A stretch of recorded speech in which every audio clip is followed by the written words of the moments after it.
আমার জন্য সত্যি অনেক স্পেশাল, কারণ মার্চ মাসে ২১ তারিখ হচ্ছে শেহজাদের বার্থডে, ২৮ তারিখ হচ্ছে শেহজাদের বাবার বার্থডে, তার মধ্যে তো আবার ঈদও আমাদের একদমই কাছাকাছি হলো। সো সেখান থেকে আমি বলি যে বাবা ছেলেকে, যে এটা তো হচ্ছে এসকে মাস হয়ে গেছে, মানে শেহজাদ খান শাকিব খান। সো এটাই পুরো বাবা ছেলে নিয়ে নিয়েছে। আর যেটা হয় যে খুব আনন্দ কাজ করে পরিবারের মধ্যে। হ্যাঁ, আমরা ফেসবুকে একটা ছবি ভিডিও দেখলাম যে শেহজাদ খুব সুন্দর একটা স্টার, মেগা স্টার বাবাকে সুন্দর একটা কেক নিয়ে গিয়ে খাইয়ে দিয়ে এসেছে। তো ওই গল্পটা একটু শুনতে চাই। এটা হয় কি, তার ২-৩ দিন আগেই তো শেহজাদের জন্মদিন গেল। সেখানে বাবা খুব ঘটা করে সুন্দর করে জন্মদিন উদযাপন করে, এবং বাবা মা সবাই, দাদা দাদি থেকে শুরু করে সবাই একসাথে সেই দোয়াটা দেয়া, বাচ্চাদের সুন্দর একটা সময়। আর সেম আবার যখন বাবার বার্থডে হলো, তখনও সবাই একদম পরিবারের ঘরোয়া ভাবে। এটা না মানে অবশ্যই যেটা হয় বাবা ছেলের গিফট ব্যাপারগুলো, এটা তো মানে আছে না, এই গিফট করেছে ওই গিফট করেছে, অনেক কিছুই থাকে, চয়েস থাকে, ড্রেস থাকে, তারপরে হচ্ছে যে ও যেহেতু আস্তে আস্তে এখন বড় হচ্ছে, সেখানে বুকস বা ভ্যারিয়েশন থাকে গিফটের মধ্যে।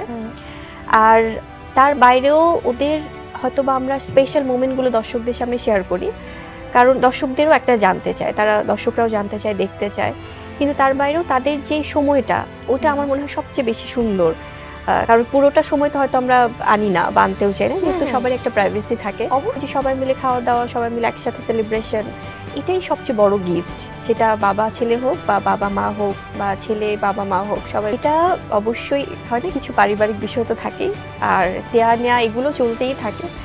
আর যেটা হয় যে মানে ওটা আসলে সবাই রিলেট করতে পারবে যে একটা পরিবারের মধ্যে ঈদ সম্পর্কিত কি গিফট দিবে আর নিবে। So it's very common. So সেখান থেকে স্পেসিফিক আর না বলি। সর্বোচ্চ সালামি পেয়েছিলাম, সেটা তো ডেফিনেটলি বাসার সবার কাছ থেকেই পাওয়া হয় টুকটাক।